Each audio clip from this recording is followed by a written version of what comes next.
هغې نه بیا وروسته چې کله کابل ته راغلم او کابل کې دې نه ما مخکې په جمهوریت کې یو 3 کاله په کابل کې تیر کړي وه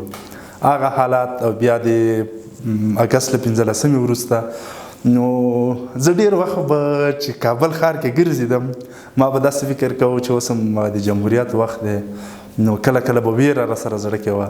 هغه داسې وخت و چې موږ به کمپیوټر کې یا په ټلیفون کې ترانه هم نشو ساتلی دومره د ویرې وخت و اوس الحمدلله د اسلامي امارت په راتګ سره ډېر ځینې ښه پرمختګونه هم شوي دي که څه هم ګڼې ستونزې لا شته دی دا ده چې اداري فساد تر ډېره پورې ختم شوی بیا رغونې ته هم دا د پام شوی دی د کابل کندهار په سړک باندې هغې چارې شروع شوي دي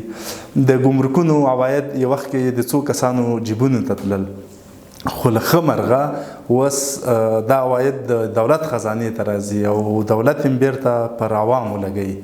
د دې سربیره د موږ د قانونه چې وه دا د زورواکو او د ځینو لنډغرو په لاس کې وه چې له ښه مرغه اوس د هغې قانونو ګټه هم بیرته ملت ته رارسیږي امید مې دا دی چې اوسنۍ کومې ستونزې دي دا حل شي او موږ یو خپلواک او پرځا باسي افغانستان ولرو